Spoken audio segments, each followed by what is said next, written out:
I'm Alfred Sanchez. I'm the president and CEO of the Greater Miami Chamber of Commerce, and I want to welcome you to yet another Thursday Roundtable. Today, believe it or not, is day 199. And to give everyone on the panel could mute themselves, that'd be great. And so, you know, I think tomorrow will be a milestone, 200 days of this incredible pandemic.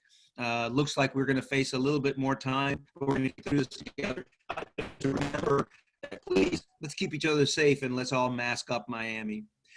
Today's roundtable is about leading, managing in the aftermath of COVID in the hospitality industry, an industry that just this morning you heard cruise lines are looking at selling ships. You know, as you know, our hotel industry has been extremely hampered, our airlines. So it's affected, especially Miami, in a very big way. So today's presentation is being brought to you by the Banking and Finance Committee, led by Gladys Reed and Lucy Nunez. And we really have a captivating panel and moderator with us today. They're going to be talking about what the impact today is of in their industries and their companies, and what the future of hospitality looks like. When do they think that we're going to be back to pre-pandemic levels? You'll hear and you'll have them share a lot of their challenges in the industry, some of how the federal stimulus packages and grants have helped them or not. And having said that, I just really want to, just for those members who are small businesses out there, I want to point out that the Chamber has taken this time to really pivot and lean into helping the small businesses. There are a lot of resources out there. There are still stimulus assistance out there. The state opened back up the economic injury disaster loan known as EIDL. That's been reauthorized. Many people don't know that that's still available. We are helping those small businesses apply for the loans, apply for the PPP forgiveness.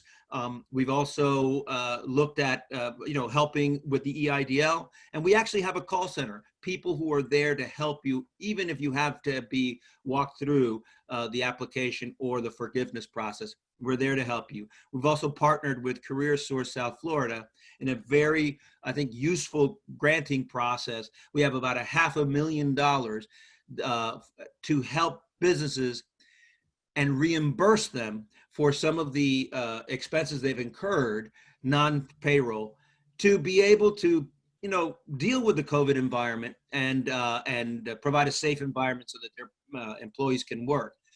It's all about layoff aversion. So if you have receipts, these are for reimbursements, and you've been in operation for 2 years, you're under 50 employees and over 3, and you're in Miami-Dade County, you can qualify for up to $10,000 to reimburse you for some of your expenses. So please go to, I'm going to ask the staff to drop it in the chat to our GMCC Cares and layoff aversion links will be there. So, you know, please avail yourself of those services.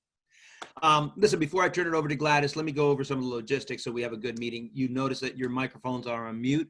We're going to ask you to use the chat box. The Chamber's about connecting with one another. Use the chat box to connect with one another. If you need a clarifying question or if you want to share some information, drop it in there.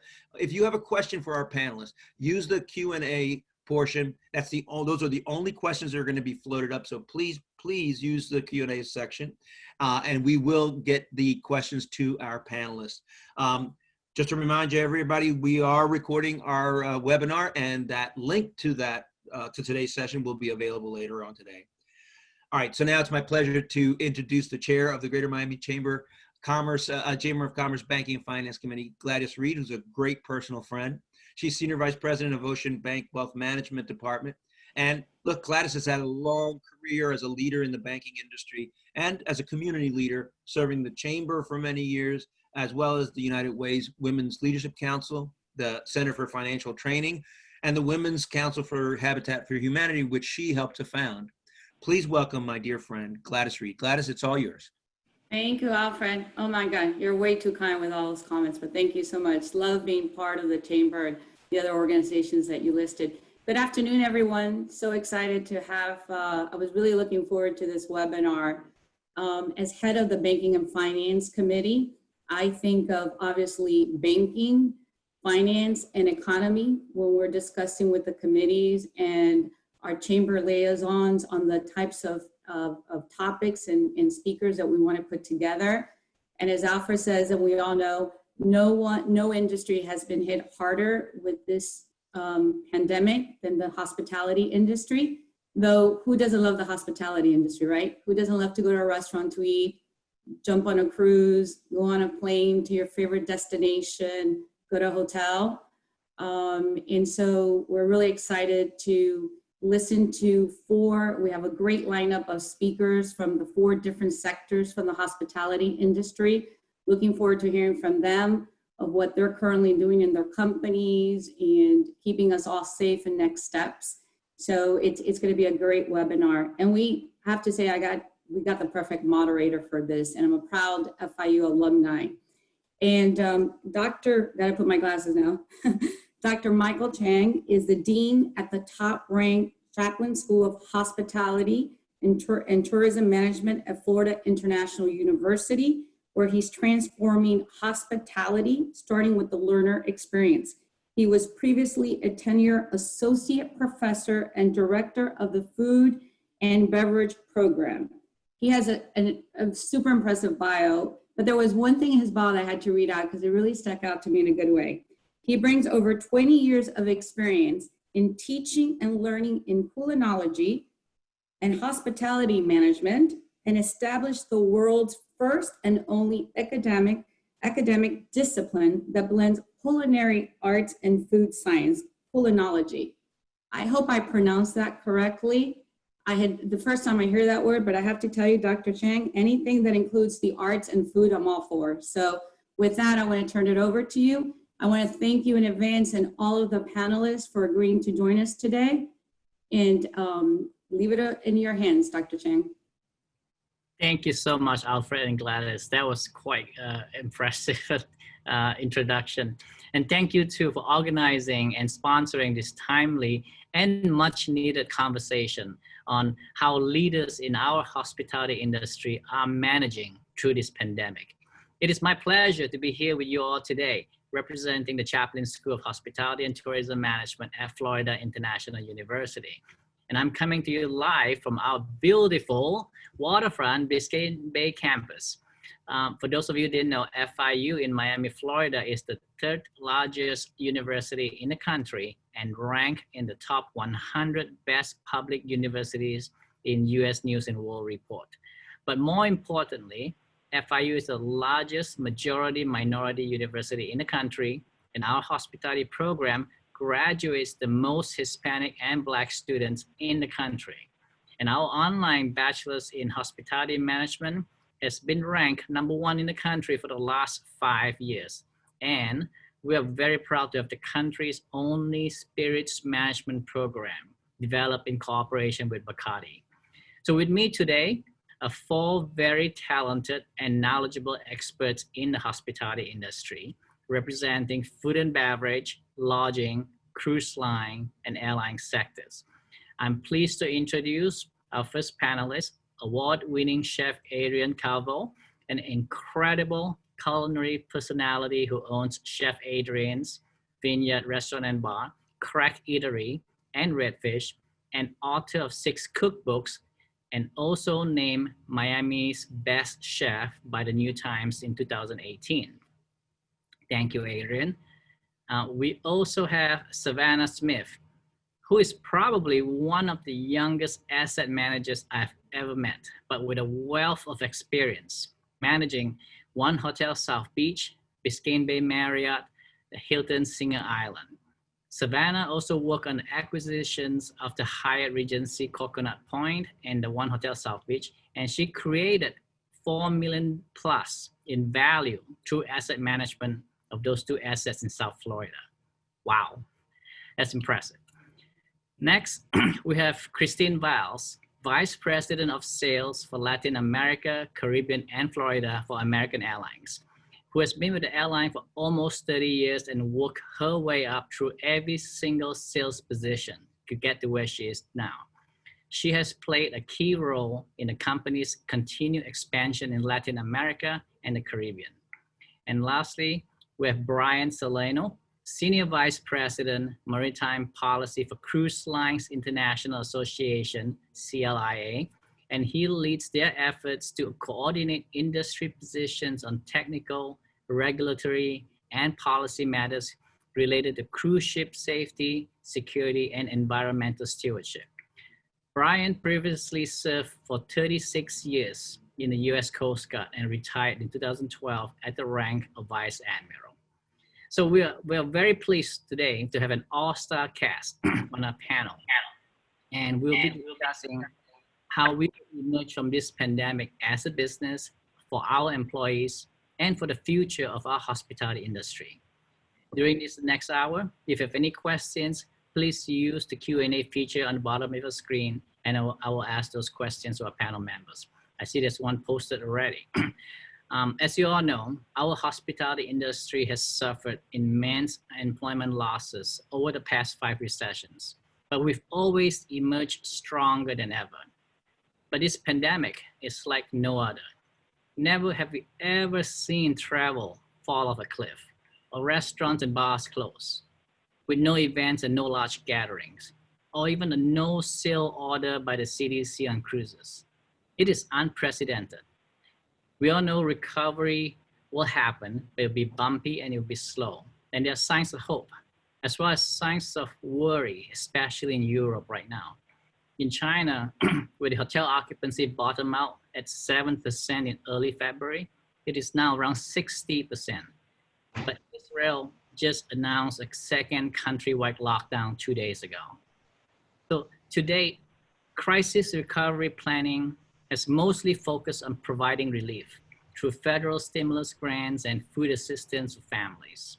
Here at FIU, we have partnered with Miami-Dade County and United Way to disperse $5 million in federal CARES Act funding to employees of restaurants and bars that were laid off, in addition to the $1.6 million we've dispersed through the South Beach Wine and Food Festival and FIU Chaplain School Hospitality Industry Relief Fund.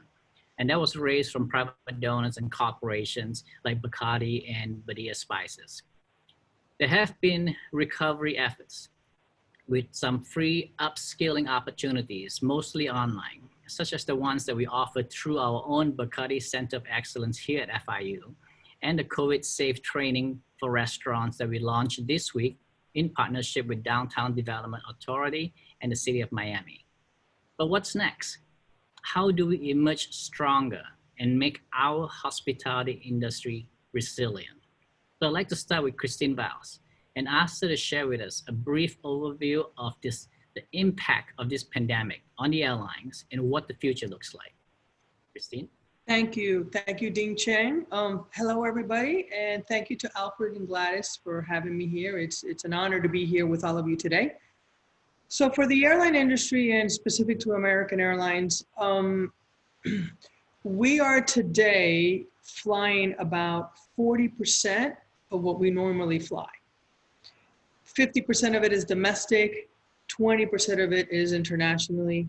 We're flying a lot of hub to hub. There's been a tremendous impact on the airline industry just in general. Where do we see ourselves going further down the road? We're going to be a smaller airline. We're going to be a smaller airline next year.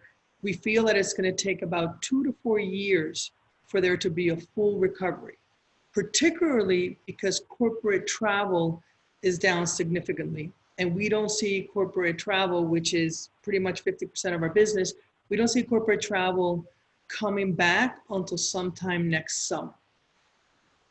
So smaller airline, and hopefully 2 to 4 years from now. Thank you, Christine. On the cruise lines, for the cruise line industry, Brian, what's that looking like to you? Well, we're in a somewhat different situation than much of the rest of the travel and tourism industry because we've been shut down in the US for the last 6 months. We are encouraged, however, that market sentiment in favor of cruising remains very strong. People who have cruised before want to cruise again once the time is right. So that's very positive. I think the real issue for us now is, how do we get back in operation? So while we've been shut down, we've been working very hard to put the proper procedures in place to resume operations in the US. And we envision this following the same general pattern that is now being allowed in Europe, where cruising has already resumed. This is being done in a very careful, very phased manner. It's gradual and involves a lot of new protocols, such as screening and testing of passengers and crew. There's modifications in onboard activities to allow for social distancing, increased medical capability, and so forth.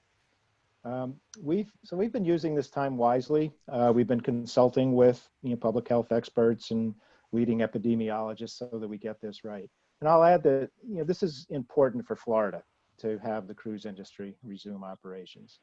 The suspension from March to September has resulted in almost $4 billion in lost economic input in Florida just from the cruise lines. For the U.S. as a whole, our industry represents about a $50 billion overall contribution to the economy. So naturally, the cruise lines have had to furlough many employees, but it's not just our direct employees who are affected. There's many others, including employees at restaurants and retail, lodging, ground transportation, people who supply the goods and services to the cruise industry. So the effects are pretty far and wide. Further down the road, as vaccines become available and treatments are developed, the nature of the risk is going to diminish. And I think we'll see some modification in our early resumption protocols, but I'd almost hesitate to predict exactly when that will be. So it's really going to be a function of the overall stage of the pandemic. Thank you, Brian. I'd like to ask Chef Adrian, because you had mentioned, Brian, market sentiment is strong. And we all know that, for me, I'm tired of sitting at home and ordering takeout. So I want to go out. So Chef Adrian, what is it like in the food and beverage industry? Well, I have to say that the food and beverage industry, I feel like we're all this hospitality community, and people, you wouldn't believe the amount of support that we've gotten.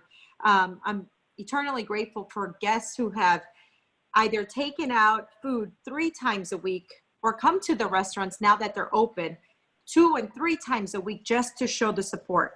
And just like Brian said, this is, it's not just the direct employees from the restaurant. This is our purveyors, our distributors, people, as far as like the people, even the cleaning people. We employ so many different areas that are outside of like a server or a chef. But I do think that the industry it's coming back. I do think every day we're progressively busier. And I do think that as the world itself starts to see that there's improvement, or maybe there's a vaccine on the horizon, they're not as scared. We are social creatures. We love food. We love to gather.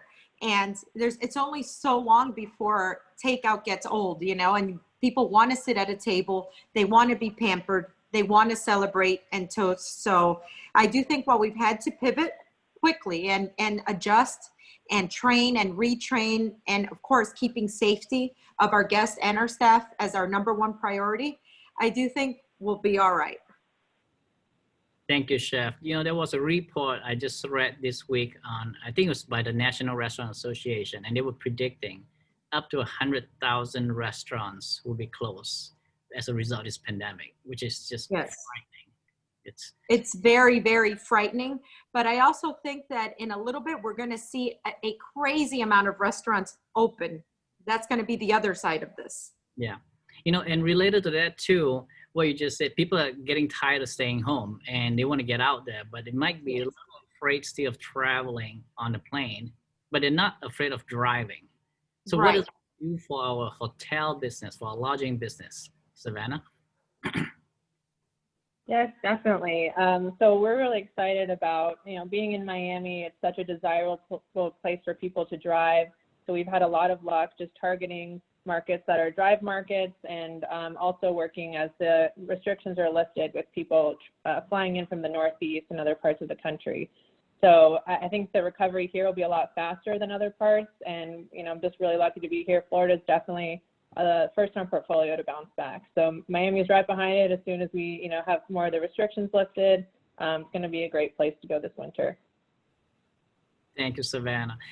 back to consumer sentiments, there have been some new learned behaviors during this time, like our adoption of technology, the acceleration of adoption of technology actually, and our increased hyper awareness on safety and sanitation, health, hygiene. What other consumer behaviors do you see have changed, and how are your company or your industry adapting to this? Let's start with Brian. Sure. Well, we're in an awkward spot because it's difficult to gauge how consumer behaviors have changed because, obviously we haven't been operating. However, we have done some, surveys of expectations, what people will look for when cruising resumes. And it's very clear they, at the top of the list, they do expect, increases in, sanitization procedures, using, improved methods. There's an expectation as well that some things on board a cruise will be different, such as buffet lines. There's anything with, that is touched by a lot of people will probably be rethought, and you may not be serving yourself, someone else may be serving you. There's also, I think, a real interest in technology that allows contactless interactions. Everything from, opening the door to your room, to making purchases in a store, to even contact tracing on a ship. And whether that's a device that's worn or something that could be an app loaded on your smartphone.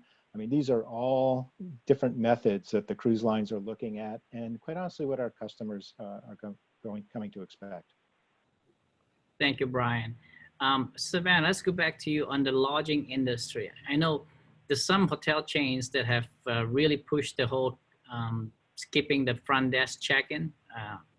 What do you see happening in the future for hotels? So it's been really interesting to see the changes already. Like you said, contactless check-ins, but also the cleaning procedures in the rooms have completely changed from what they were before. So the time to clean each room has gone up pretty exponentially, but every surface that you're touching is being sanitized, and most brands are even going as far as sealing the door on the way out so that no one has been in the room since it's been sanitized. It's honestly the cleanest time to be in a hotel room is right now. So I think just continuing that, and we've been spreading out the furniture in all of our restaurants and pool decks and all of that to make people feel as comfortable as possible. So it's been a good change. Lots of new features at the hotels. Thanks, Savannah. And that is so true. I think it was Christine, who I'm going to call on next again, who mentioned now is probably the safest time to fly, right? Christine, what can you add on this?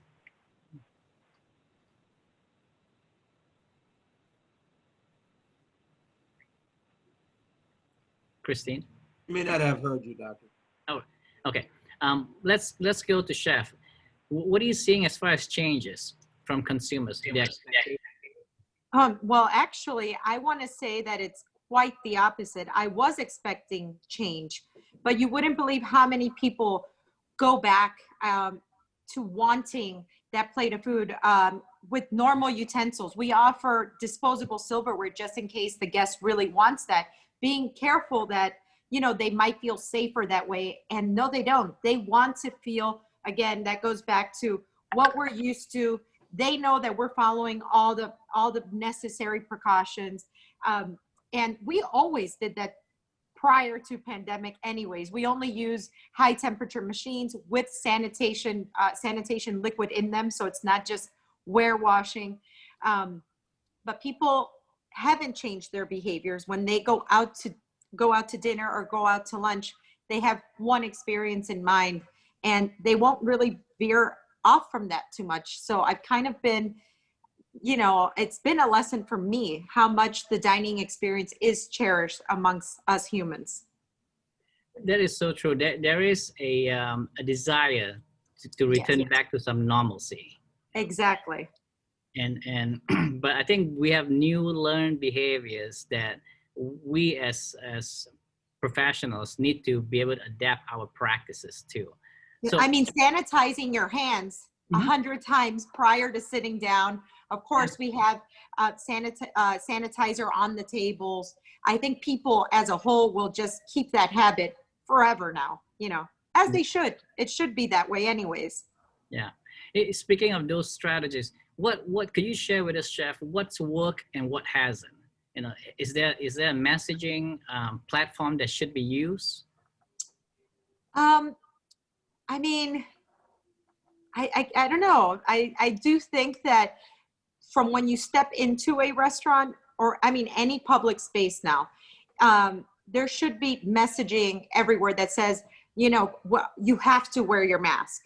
I do think that personal hygiene is just very important from now on for the rest, for the future in general, and not just for the United States, you know, globally. I do think that everybody has to do their part to make everybody feel safe. And the quicker that we all take this responsibility within ourselves, taking ownership pretty much, we will all as a whole restore normalcy quicker. But, you know, please sanitize your hands, please wash your hands, things like that. I think that messaging is very important everywhere. Thank you, Chef. I see Christine's back. Yes, sorry. I don't know what happened with my internet. No worries. Look, this is, and I really, if you don't mind, Dean Shannon, I'd like to go back to that because I think this is really important. We've had HEPA filters on all our aircraft for years, and it sanitizes and it cleans and it filters out all of the viruses out of the aircraft. We've never shared that information with anybody because it really wasn't important to consumers. Now it is. We've been fogging our airplanes for the last 3 years. Again, something that we have always been doing. We hadn't shared that information with our customers because it wasn't important at the time.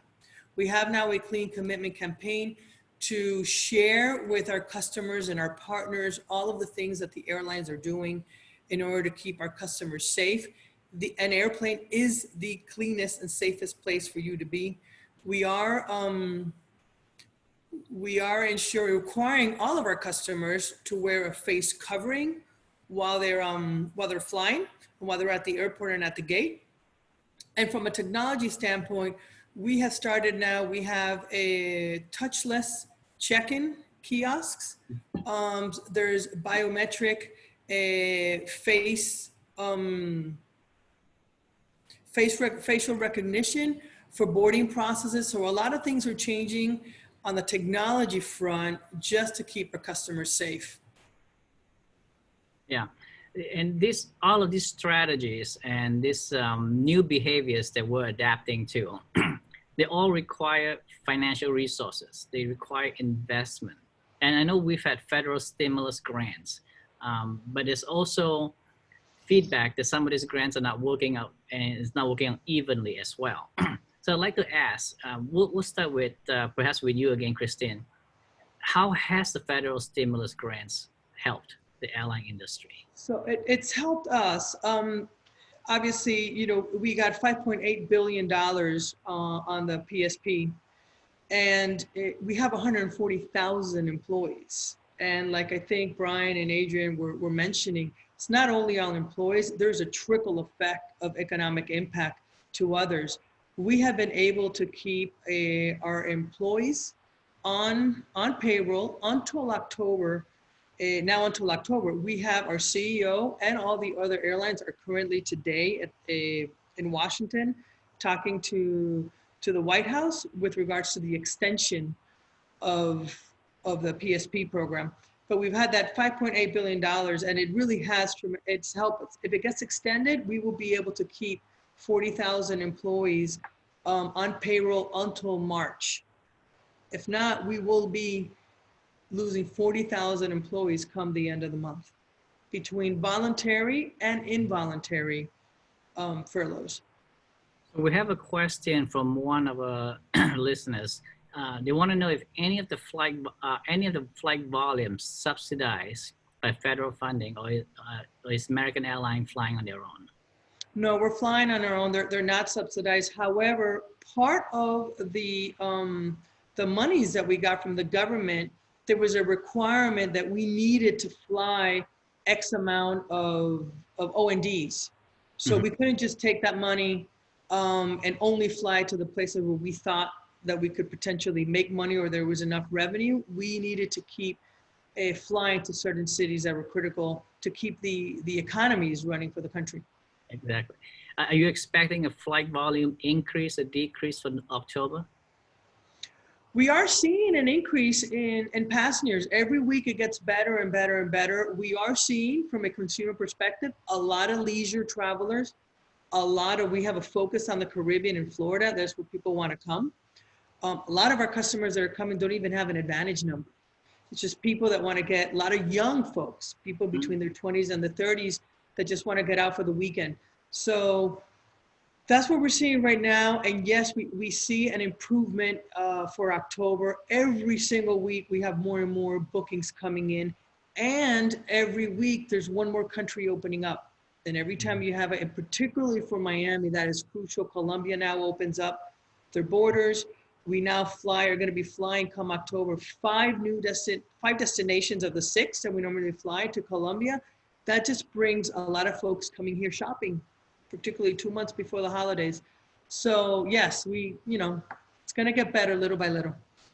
That's very encouraging. Savannah, let's talk about the lodging industry and these grants. Could you give some insights? How has the federal stimulus grants helped our lodging industry? Sure. So specifically, I work for a REIT. So personally, our company didn't benefit from this, but I was so excited to see that our retail and restaurant tenants in our hotels were able to use these PPP programs and stay open during this time, which, I mean, every month was, being constant communication, seeing when they could open, if they could use the, outdoor patios. So I was just so excited we were able to keep these tenants that we worked really hard to put in. And here in Miami, we have a small business in one of our hotels, and just so happy to see them reopening and, that they were able to weather the storm with that money. Thank you, Savannah. And I know, Chef, you've in the food and beverage side have been severely impacted. Could you share with us what the impact of these federal grants have been for you? And do you have any examples on you could provide?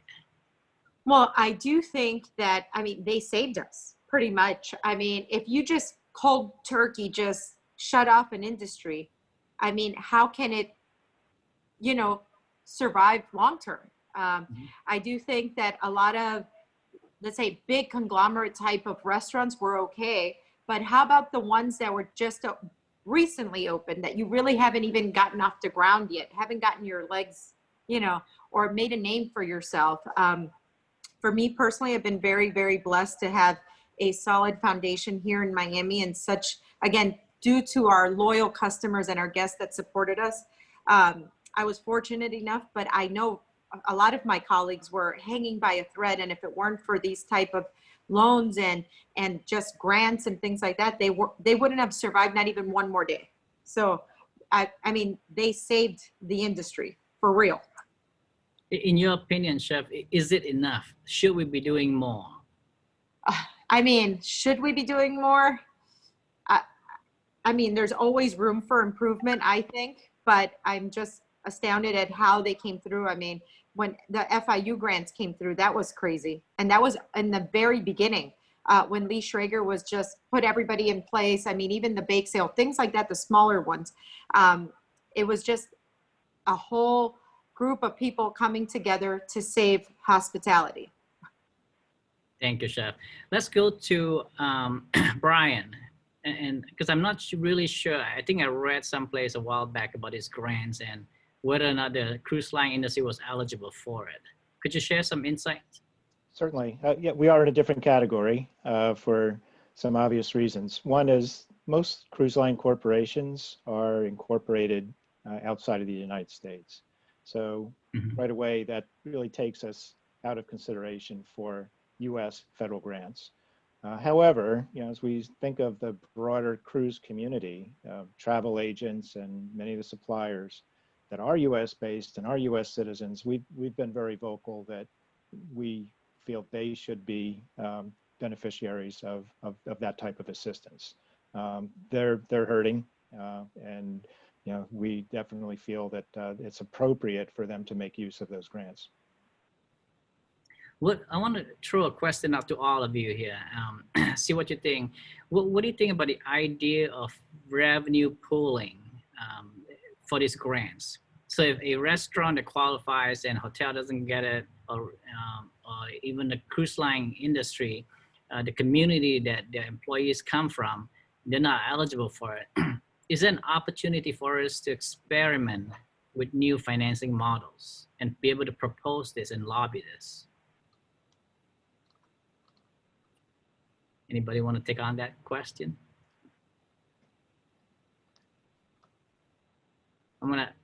Savannah, I think you're ready. I mean, I think I'm not sure how the financials would work. You know, like for instance, I work for a REIT, and there are different kind of policies that go into each type of business. But I think obviously being all on the same page as far as marketing dollars and making sure that messaging is really clear coming out of that area, that is the most important. Just so that guests know that they can eat in that area and they can stay. So yeah, I think pooling our resources to have a clear marketing message would be really important. Thank you, Savannah. Christine?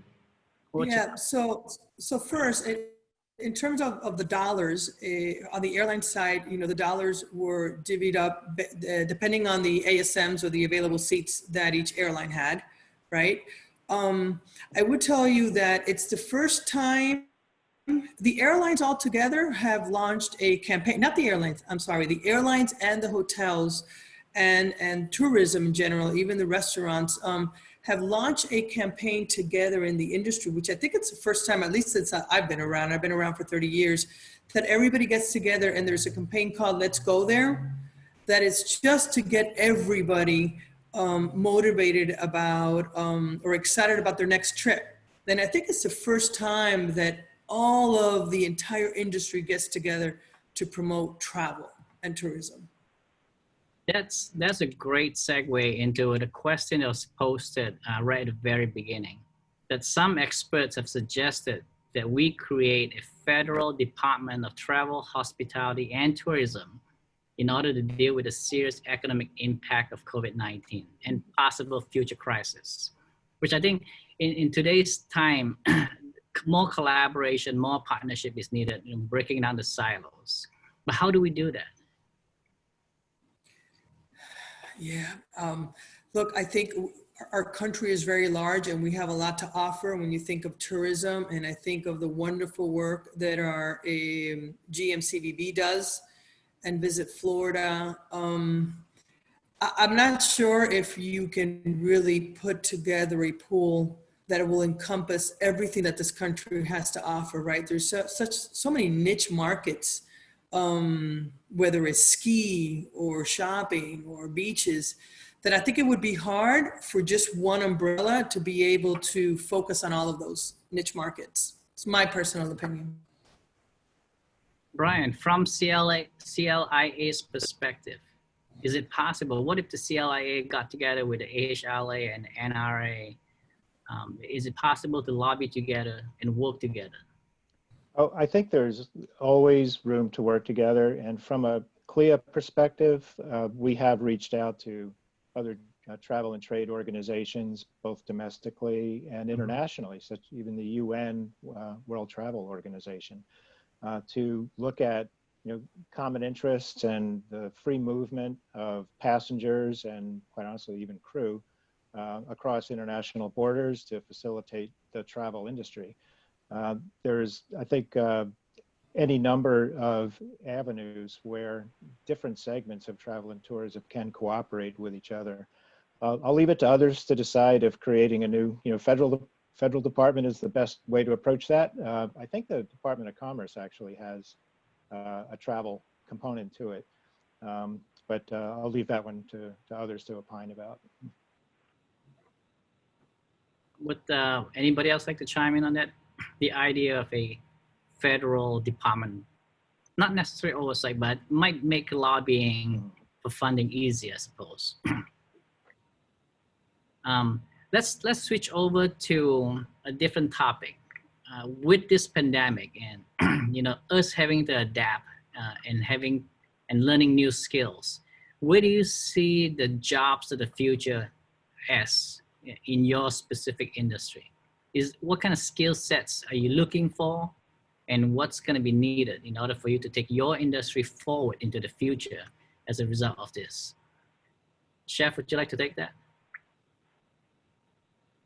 Well, in the future, I do think that we're looking to more technology-based like platforms. So for example, I use Toast as my POS system. So now we are really using a lot of our data to know who is our customer, what age bracket are they, what do they like to eat, and I mean, this is normal at any time, pre-pandemic or not, but now we're much more sensitive to find out, we're really in tune to find out who are they and how much money are they spending at our locations now, like how much of people's expandable income goes into food, you know. Does that have to do with that there's not much other things to do really than go out to eat at this moment? I mean, as things open up more, yes, there will be, but I feel like people do look forward to, hey, let's go to the restaurant and we'll spend 2 or 3 hours there having a good time. As far as an employee, somebody who is responsible, and I mean as their own hygiene. As I look at somebody, I'm doing interviews every single day. After here, I'm actually going to be doing interviews, and I just look at the person, and if they're wearing their mask properly, if they sanitize their hands as soon as they walk through the door, if they don't do that, I'm not even going to hold the interview. That's great. Definitely, you know, we've always advised our students when they go prepare for a job interview, whether it's for their after they graduate or for the internship, they have to look presentable. Now, hygiene is even more important today, right? What about you, Savannah? What do you think? What kind of skill sets? I know in our curriculum in the past, we've always said you need a strong financial background. You need to understand Excel modeling. Do you see anything else that's going to come up as a result of this? Yeah, definitely. I think all of our hotels have just looked really closely at the operating model and just really understanding every aspect of it. I don't know if there will be a lot of different roles that come out of this because our hotels already have a pretty complex structure, you know, covering different areas, including health. But just the way that, you know, they've already been able to identify some opportunities has been really interesting. And then technology is definitely going to be the way of the future. And you know, how can we make it less contact, and, you know, whether that's using robots or different types of technology, it'll definitely be interesting. There's even some telehealth advancements that have been made where you could, you know, see a doctor in your hotel room. So yeah, lots of stuff coming in the future. So more competency on, especially on the technology front, right? Brian, what about you? Yeah. I'll say everything that Savannah just said and what Adrian said has a counterpart on a cruise ship. There is going to be an enduring need for, you know, contactless technology, enduring need for people who truly understand what it takes to keep essentially a hotel and a recreational space clean and sanitized. That requires people who are trained to do that. This is going to be new training for our employees, and we'll be in the position of bringing back the vast majority of our crew. So they all have to be trained in what it means to operate in this new environment. And I suspect that some behaviors by our customers, the population in general, are going to endure. I mean, I sometimes wonder, will we ever shake hands again? Or are we just going to do elbow bumps, you know, for the rest of our lives? Maybe we are, and maybe that's good. But I think some things will persist because people are highly sensitized to how easy a virus can be transmitted. Yeah. Christine, are we ever going to see a robot going down the aisle on a plane someday? I don't think so. I think that we will continue to need and use pilots, human beings as pilots, and flight attendants. But like my colleagues mentioned, I think technology is going to play a very important role in the future because people want to self-serve. Nobody wants to stand in line. Everybody kind of like wants to resolve their thing. So the more self-serving we can do on day of departure, the better it is for our customers, the better it is for the industry and for the airline. People just feel more at ease. So I see more focus on the technology side as well. You know, I worry about that, about us getting to be over reliant on technology and contactless. And I know it's because of the hygiene factor, right? But we've always said here at the school, how are we going to get across this whole, what is the spirit of hospitality? You know, you can't see me smile behind my mask anymore. You know, you can maybe see in my eyes. But how are we going to teach that? What are we going to do to ensure the customers still get that hospitality? So look, from my perspective, I can just mention, I think you're right, that there's a piece on hospitality and on servicing customers. But there's also a piece of, my flight just got canceled. I don't want to stand in line with 200 other people to get somebody to serve me and rebook me. So if you can rebook yourself while you're on your connecting, or, you know, my bag is not coming out, where is my bag? We now track bags, right? So you know exactly where your bag is. These are things that eliminate people having to get in a line to get served. Having said that, I got to tell you, our partners, a travel agency partnership, there is something when you have somebody who understands a market and a destination and a restaurant and a hotel and has been there and is an expert, you can't really replace that. There is something very valuable in that. And I think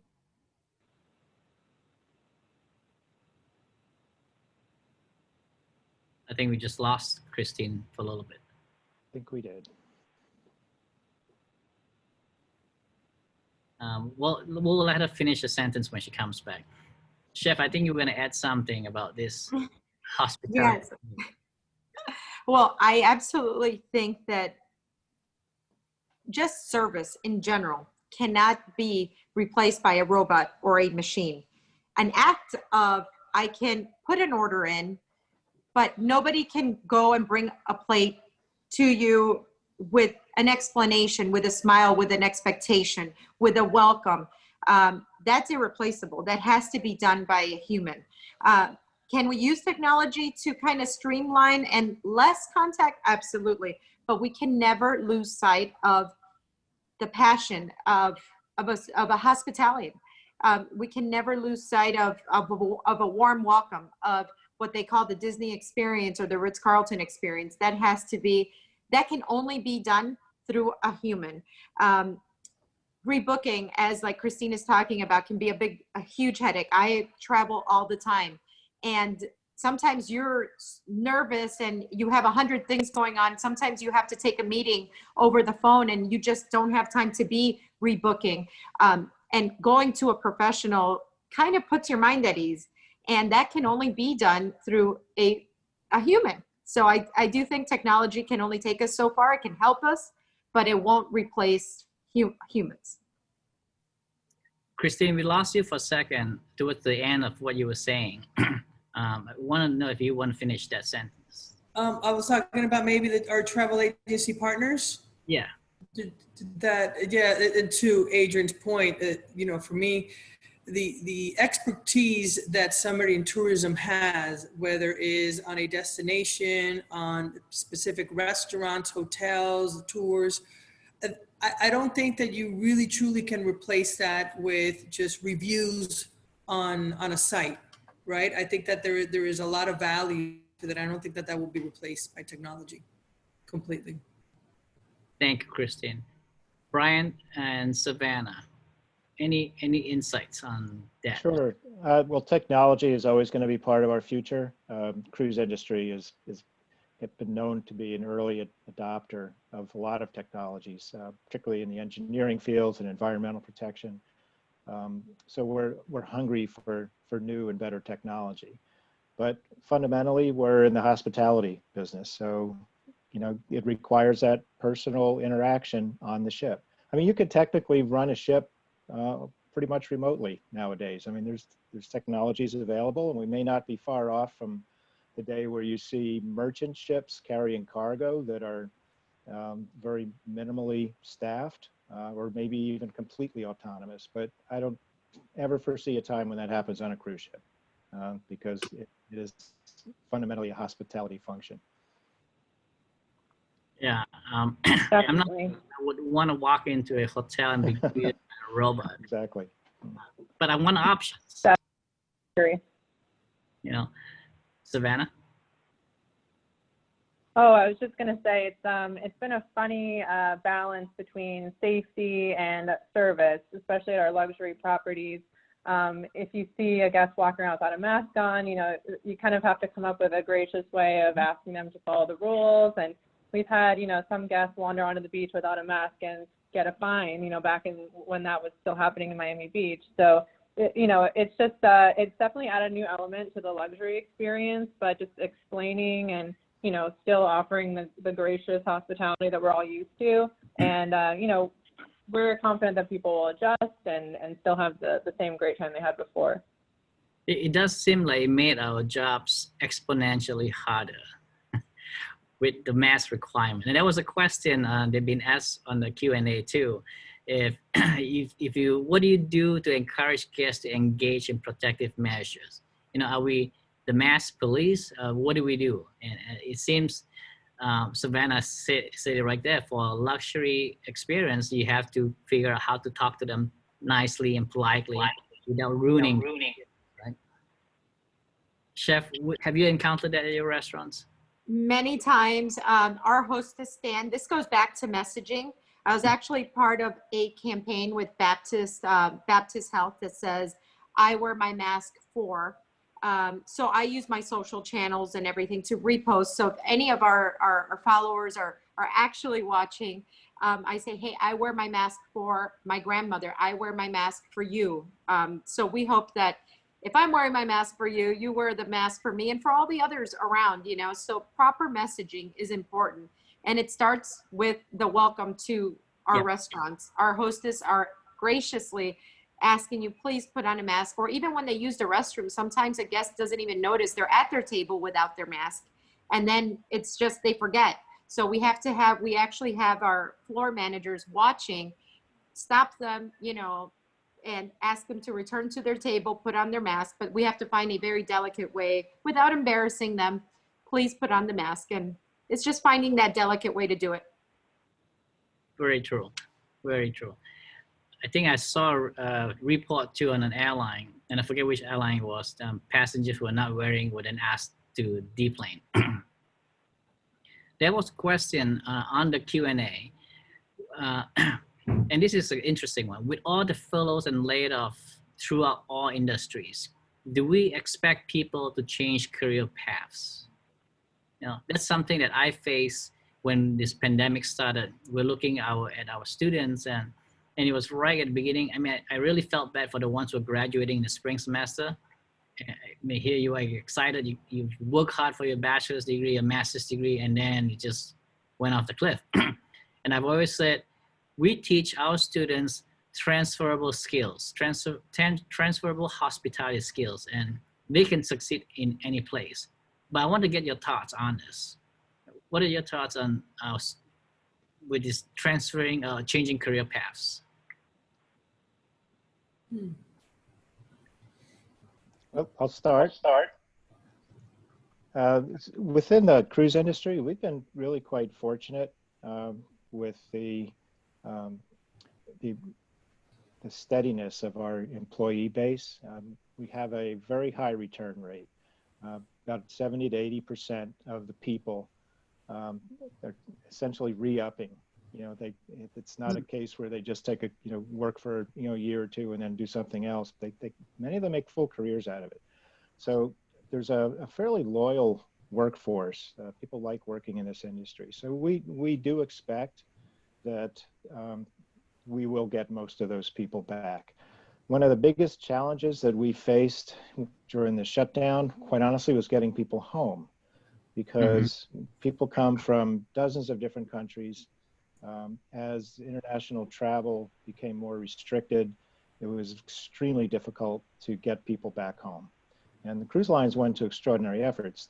In many cases, charter flights, and even to the extraordinary measure of using cruise ships to physically take people halfway around the world to bring them home. And even then it was difficult to get them into their home countries. So I think the fact that, you know, the lines went to those lengths to get people back home also brought some additional loyalty. So I think we're going to get a lot of those people back, and certainly that's our hope. What about the rest of you guys? What's your thoughts on people changing careers, and are you seeing it happen? Yeah, I was gonna, similar to Brian, I think that in the airline industry, people who tend to come into the airline industry tend to stay in the airline industry. And if you look at American alone, people have very long tenures with our company. It's a great company to work for. And also there's a lot of opportunities because there's so many different departments, whether it's operational or in headquarters or in sales, above the wing, below the wing. There is just so many jobs that really people have an opportunity to move around a lot. So I feel like people are going to stay. Thank you, Christine. Savannah, Chef Adrian? Well, for us in the restaurant industry, I will say that we had, I opened 2 restaurants back to back during the pandemic, and staffing was nearly impossible because you had people that rather stay home and collect unemployment and all of that. And then you had the people that were just scared to work in an industry that from one day to another could just disappear, shut down. So the job uncertainty was, you know, has played a huge factor in all of this. So I do feel like, I think culinary schools are going to feel it, because who's going to go study this career that may very well be impacted? Maybe not. I do believe that we're going to come out stronger, and it's only going to kind of sift through the people that maybe like this industry. The ones that stay are going to be the ones that really love it. So I think the ones that come out are going to be fantastic, but there's going to be this time now, this gap where finding chefs and finding real passionate people might be questionable. That's one of the largest effects I have felt personally. Yeah, and I wholeheartedly agree. You know, it is the passion. When you have passion for the industry, that just never goes away. In my own brief career outside of the hospitality industry, which I became the assistant dean for math, science, and health careers for a period of 1 year and 10 months. That was like the worst job I ever had. And then I went right back into hospitality. It's just when you have a passion for it, you know, you like it. Savannah, do you want to add anything to that? Oh, definitely. I mean, you're all saying exactly what I was thinking. For me, there's only one industry, the hotel industry, and hospitality people I feel like are just very passionate. So this is a challenge, but I just think it's an opportunity to reassess and be stronger on the other side. But I mean, hospitality is the best, you know? Yeah. You know, there is one question I want to ask you all too. With the Black Lives Matter movement and this whole emphasis on racial inequality, and we all know this pandemic has really impacted communities differently. People of color impacted differently. They're more likely to have frontline jobs and also more likely to lose their positions and be laid off. What do you think, or what do you see as working as far as relief efforts that has been implemented to help the Black and Brown community, as well as working women? Let's start with Christine. Okay, sure. So look, first, let me mention a little plug in here. A American was for the first time named one of the Diversity Best Practices 2020 Inclusion Index companies. And we at the end of last year, we hired a Chief Inclusion and Diversity Officer. There has been a lot of work at American. As it is with 140,000 employees, we are a very diverse group, and our industry is very diverse. But there has been a lot of work on listening sessions and town halls and advocacy efforts to ensure that we are being inclusive and that we're learning, really that we're learning And now learning internally also, but with our customers, right? Because there's a piece on diversity and inclusion internally with our colleagues and team members. And then there's a piece of diversity and inclusion with our customers. So a lot of work on that front on American Airlines. Thank you, Christine. How about Brian? What's your Sure. thought? Well, again, everybody in our industry, if they're working on a ship, we have people from dozens of different countries. They all have it's multiple ethnicities, colors, religions, and they all have to work together. So for that reason, the cruise lines have put a tremendous priority on making sure that everybody is treated fairly, equitably. That's the only way to make it work. If we have an unhappy crew, we will not have happy passengers. I mean, it's that simple. So it has been a long-standing priority, and the cruise lines put a lot of effort that way. Now, we shut down in March. I think the events of recent months. It's difficult to say how that might play out when the crews are reconstituted. But again, I think the fundamentals are right. That a crew has to operate as a team. They have to respect each other. They have to respect each other's experience and backgrounds. That's the only way a ship will operate.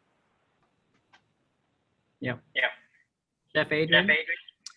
On our behalf in the restaurant industry, because of the long hours that you put in, you inevitably become a family at work. You go through the trenches with these people, and oftentimes we regard ourselves as like a band of misfits, So we've never seen, it's never been I've been fortunate enough to never witness like racism or anything like that.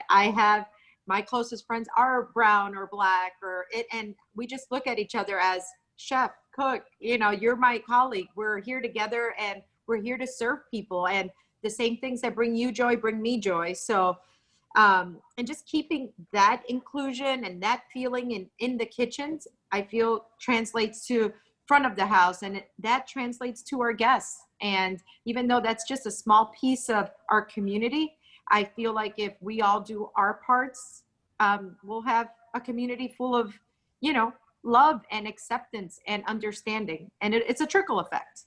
Mm-hmm. Yeah. How about you, Savannah? In the hotel industry, it's been, heartbreaking to see the severances and furloughs that have happened. I'm just really hopeful that when the industry is coming back soon, that we can bring a lot of these people back, bring them back to work at the hotels. But it's definitely been a really challenging time on that front. I think at Host, personally, our CEO joined the CEO Council to find more ways to make sure that minorities and women are being promoted in the workplace, and a lot of the managers that we work with are also doing that. And also just being really flexible and understanding during this time. I know they're really encouraging us to take PTO and mental health breaks and just checking in, because a lot of people are balancing having to homeschool their children. So, it's just all about listening and being understanding of your associates. Yeah, that's really good. I like to ask, and we're running almost to the end of our hour. What do you guys think? Is it possible for us to pandemic-proof our hospitality industry for the future?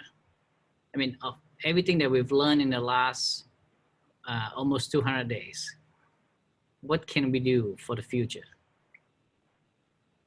Let's start with Brian. Yeah, I would like to think we can, but I know this is not an easy task. And one of the challenges with the pandemic is the fact that, we don't know everything there is to know about this virus. Mm-hmm. Our knowledge continually increases. What we thought would be effective measures 3-4 months ago may not be viewed the same way today. So we have to continually stay on top of this. I think whenever you're dealing with large groups of people, people working in close proximity to each other, this is something it has to be part of your daily focus. What do I need to know? How can I protect myself? What are the medical experts and public health experts advising, and follow that advice. That's the best we have to go by. so that we can protect ourselves to the maximum extent possible. I'd like to think we can get the risk down to zero, but I'm a realist. I know you never get to zero risk, but we can manage it and keep it as low as we possibly can. Thank you, Brian. Christine, what are your thoughts? So look, I agree with Brian. I mean, I think it's tough to say that we can pandemic proof. It's a global industry. I do think that out of this, one of the things that will come out is there is a need to have consistency amongst countries. And this is specific for us in the airline industry, where you're flying from one country to another and the requirements are one are different than the other. We do see a need, and we're working with IATA in trying to find some type of consistency. So when an event like this one occurs, that all the countries are sort of like coming together and making decisions collectively and not independent of each other. Thank you, Christine. How about Chef Adrian? As far as the restaurant industry, I don't think we can pandemic proof. I agree with Christine. But I do think that we should, what I think sits in the back of all our heads now is funds allocation. Where do we kind of plan for this little cushion should this happen again, God forbid. But I do think myself, I'm always going to have in the back of my mind, let me make sure that now I save this much money just in case this were to happen. And if it doesn't happen, well, you have a little extra cash at the end of the year, but definitely thinking of funds allocation. Savannah. Yes, unfortunately, I don't think it's possible to totally pandemic-proof the hotel industry, but I'm hoping in the future we will have the cleaning routine and the distancing down to a point where we don't have to close. That would be ideal. I think I think that's really what was really difficult for the hotel industry and also the restaurant industry, and also the uncertainty of when we were going to be able to reopen. So I think as long as we can get those cleaning procedures to a point where people feel comfortable, that'll be the best that we can do. Mm-hmm. And I wholly agree. I think we're not out of the woods yet at this point. We're still in the midst of it. And it's hard for us to be able to predict what's around the corner. Even for early next year, middle of next year, it's hard for us to tell. And it's something too that I share with my faculty. The same concerns that I have is whether or not the curriculum that we have today that was built upon decades of hospitality experience, is that going to prepare our students who graduate in May or in December of 2021? What can we be doing to add on the skills that are needed today into the curriculum now? And the answer is we still don't know. We've heard a lot of things that we need to be doing, like a more focus on health and sanitation for one thing, which we already do teach. There's also mentioned too about the hospitality spirit. How do we retain that in this age of contactless and digital everything? And then there's also another suggestion on design. How do you design the customer experience so that you're not losing the customer's journey there? So the last question I want to ask is to all of you is there a silver lining? What can we learn from this? And what is the silver lining from this pandemic? Let's start with Chef Adrian. The silver lining, I believe, here is kind of, I wouldn't say a rebirth, but a rekindling fire for hospitality in general. I do think that everybody got to a point where you take for granted that service professional or the welcome smile. Like, how you were talking about you can't see a smile behind the mask, So, I mean, we were a lifetime of watching people smile, and even that was commonplace. But now you're like, man, I wish I could, hug you or see you smile, things like that, or just normal things like gathering together at a hotel or at a restaurant. So I do think the silver lining is a rekindled fire, a rekindled love for hospitality. Savannah, what's your thoughts? I totally agree. I think it's pretty amazing how people are so grateful and excited just to be able to be traveling again. When they arrive at the hotel, it's like, the best thing they've ever seen because it's been so long. And I know I was the same way. The second Miami Beaches reopened, I was there at 8 a.m., you know, like ready to go. So I feel like, yeah, people, you know, and they have a new appreciation for what we go through in this industry and the people who are providing the service.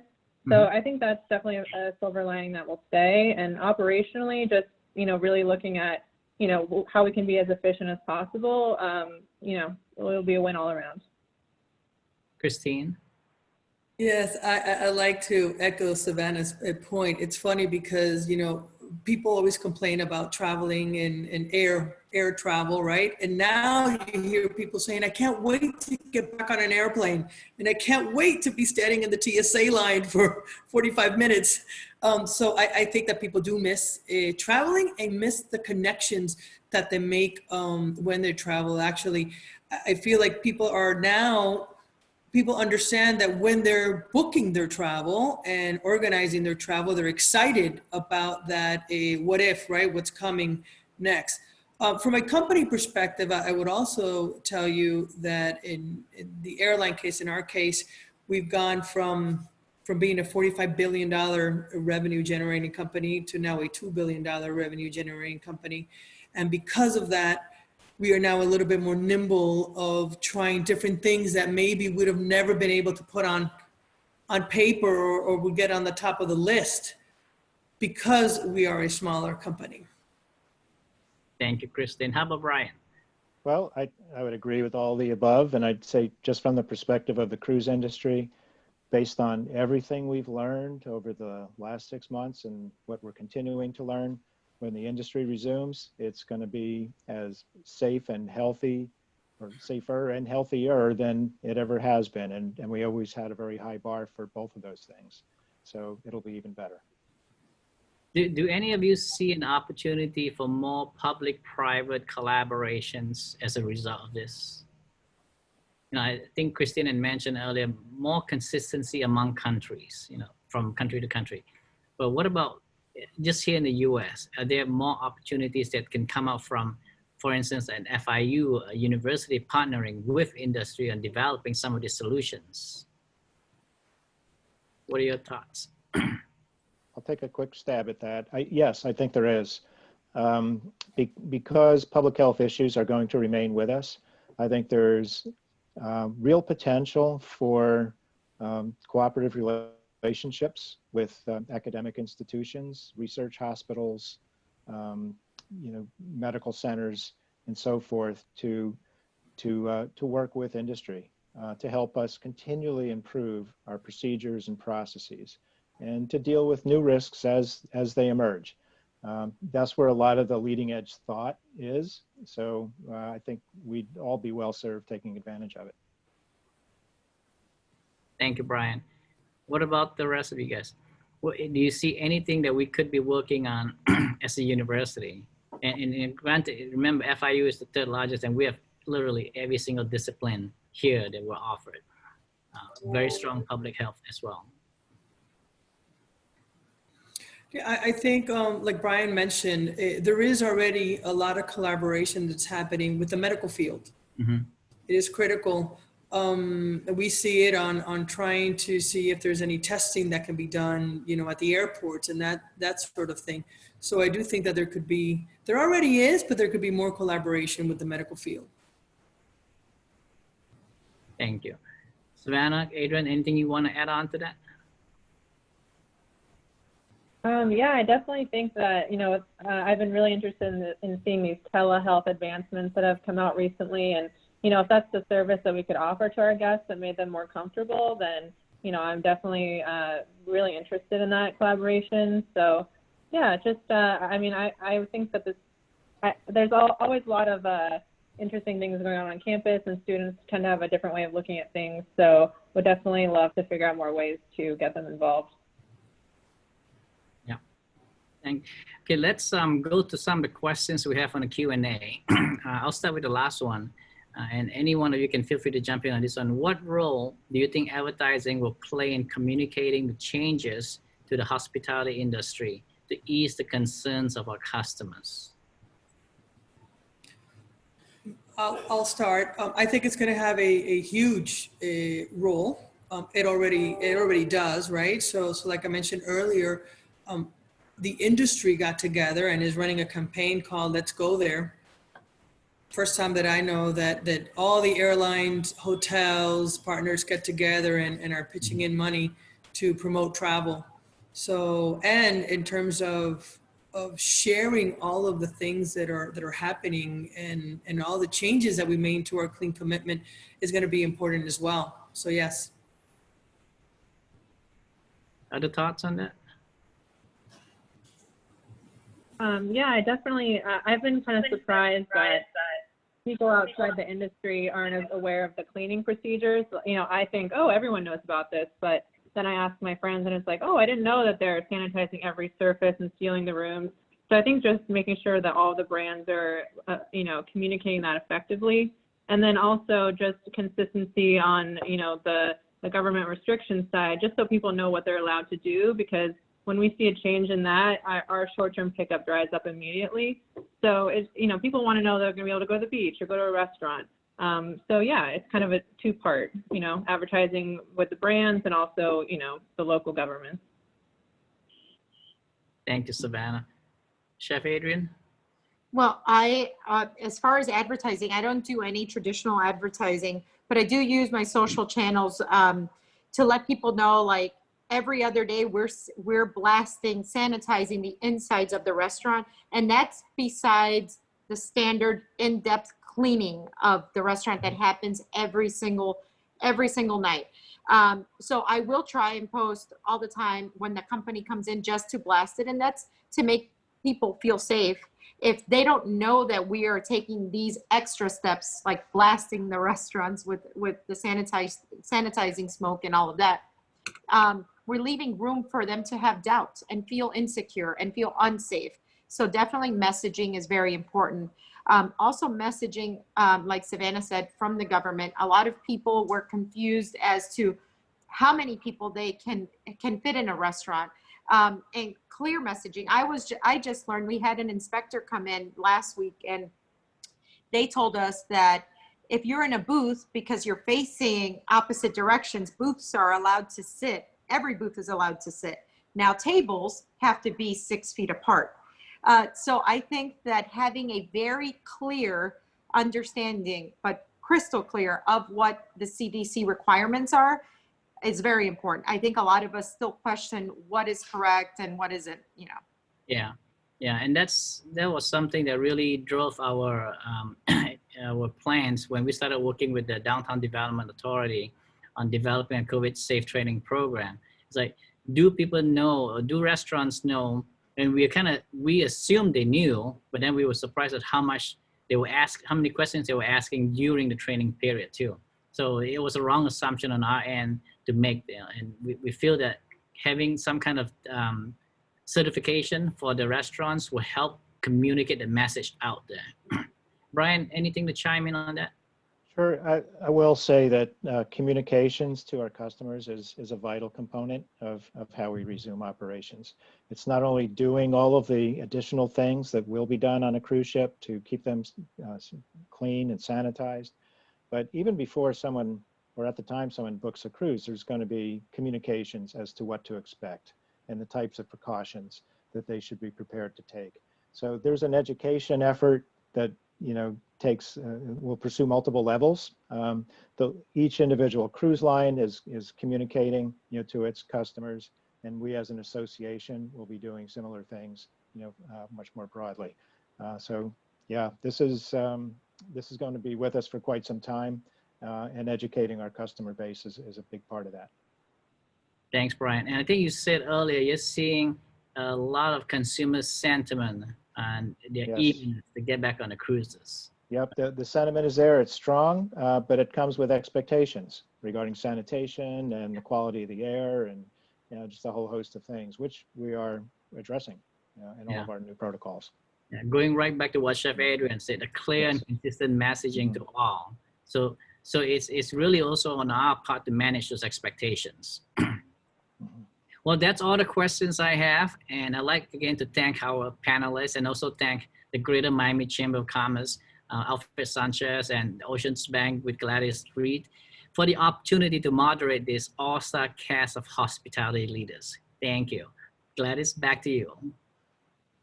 Well, I want to, first of all, I would say bravo to you all. You all did a great job. I was thinking as I was listening to you all, 4 words came to mind, and I think we had many participants today. You all were positive, you all were uplifting, you were also very realistic, and you were absolutely very knowledgeable. So Dr. Chang, I thank you. I think some of these evening anchors, I mean, you could do their job very well. You did an amazing job with your questions. It was so interesting. And of course, I want to thank quick to all the panelists.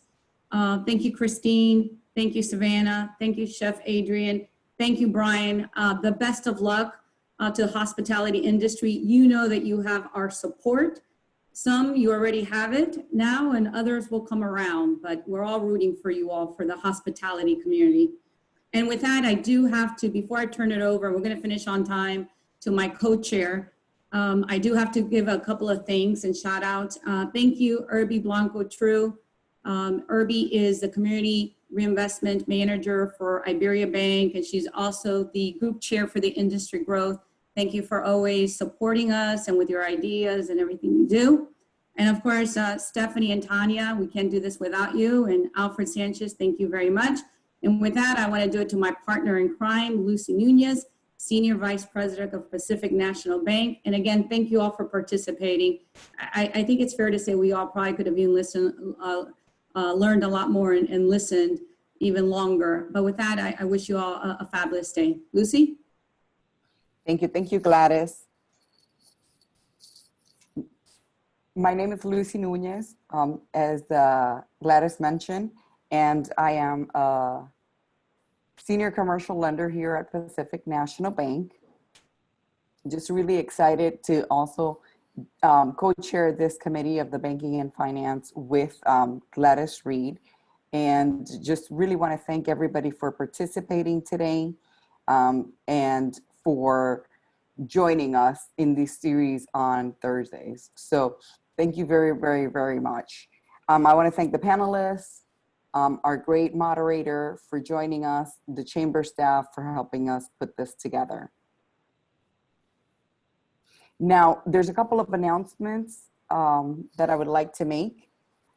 And basically, just invite all of you to participate in our next Banking and Finance Committee meeting, which will be hosted on September 29th. The goal for that meeting will be to basically, in a brainstorming session, in a fun and productive way, start planning our next virtual seminar, which will be something around the lines of women leaders in business. We've been having these events in the past, and I just want to make sure that to invite all of you to participate in the seminars, but at our next Banking and Finance Committee meeting on September 29th, we have the opportunity to actually come together and plan that. So you do have to be a chamber member to participate in the committee meetings. We will, if you're not and you're interested, please reach out to Gladys, myself, or Stephanie, and we'll be happy to link you and invite you to participate into the meeting. Also, if this meeting was open to other non-members, so if you're interested in joining the chamber, definitely contact one of us and we'll be happy to connect you with one of the chamber member specialists and get you on board. So basically, as we have seen from this webinar, we've had over 100 participants. This is a great opportunity for sponsorship opportunity to showcase your companies, to showcase your business. We welcome all the sponsors in our sessions. So for the next Banking and Finance Committee, please join us. There's a link that has been listed in the chat. Please register, and we'll be happy to discuss and plan our next webinar. Thank you very much.